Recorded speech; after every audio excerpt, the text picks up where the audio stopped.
Intercession upon the Lord's visit. Sermon notes taken from Genesis chapter 18, verse 22 to 33. What are the chances that the president of your country would visit your home just to tell you that he just signed a decree that could lead to the economic ruin of an enemy nation? Unless you are a close friend of the president, that likelihood is less than a cat losing interest in fish. This is exactly what happens in this passage. The Lord of hosts makes an informal visit to Abraham just to deliver his decision about the fate of Sodom and Gomorrah. While the Lord and his two angels sat enjoying a feast rich in proteins and fats, Abraham stood as a humble servant, ready to wait for his master's words. However, after the Lord revealed his decision to destroy Sodom and Gomorrah, Abraham soon dropped his posture of servitude and began to negotiate. Why? Because he was worried about Lot, his nephew, whom he considered as his son. Here's some background. After Abraham successfully rescued Lot from captivity by the kings of Canaan in Genesis chapter 14, it seems that Lot started a new life in Sodom. From the information at the beginning of Genesis chapter 19, Lot became a prominent and influential figure in that city.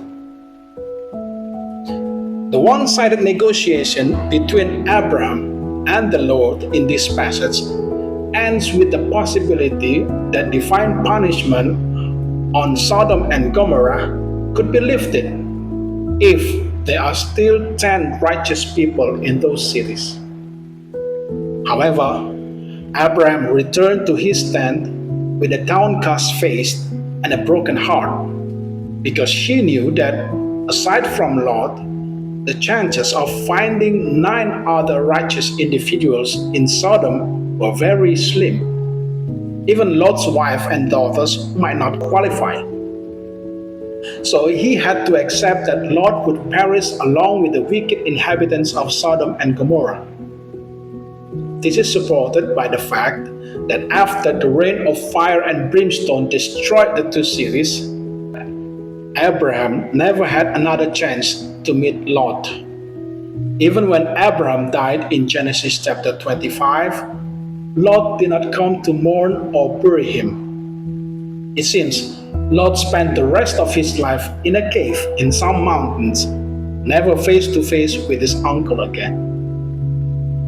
However, a stark irony is that although Lot was expected to perish along with Sodom and Gomorrah, according to Abraham's negotiations, the Lord, out of his generous grace, chose to save Lot and his family.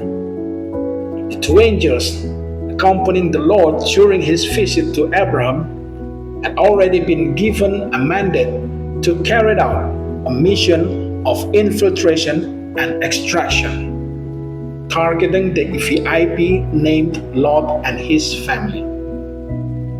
The Lord's rescue mission had a broader impact on salvation. A small city near Sodom and Gomorrah was spared from destruction because the Lord pleaded to take refuge there. And in turn, the residents of Zoar, this city, benefited from the salvation experienced by Lot. So, brothers and sisters, there are two key aspects of God's character that are revealed in this story. First, salvation always begins with God. Since man fell into sin in the Garden of Eden, God has taken the first step to save them. Men have never initiated their salvation. Look at Lot. He couldn't do anything to save himself because he was unaware of the need to be saved. His salvation depended entirely on God's sovereignty. Similarly, man can only be saved if God takes the initiative. Second, God's work of salvation is expansive. It always seeks to include more people. God desires to bring all creation under His wings. To accomplish this, He is willing and able to turn even the worst circumstances into good.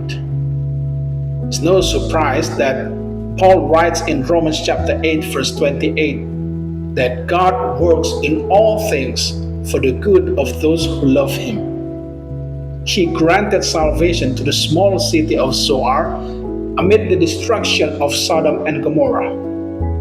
Blessed be the unfathomable generosity of God.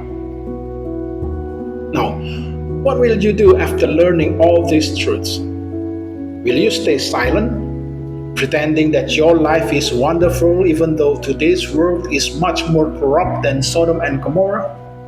Or will you try to buy more time because you're too attached to all the goodness you've accumulated? Let us learn not to follow the example of the foolish rich man in Jesus' parable. Divine judgment always comes like a thief. Or you might face a test similar to Abraham's, where you must consider whether you genuinely care about others' salvation. Knowing that divine salvation is expansive, you, who are forgiven and justified by God, will not let that salvation end with just yourselves. We must plead for God's mercy on others. May we be recognized as those who pray for others' salvation when the Lord visits us.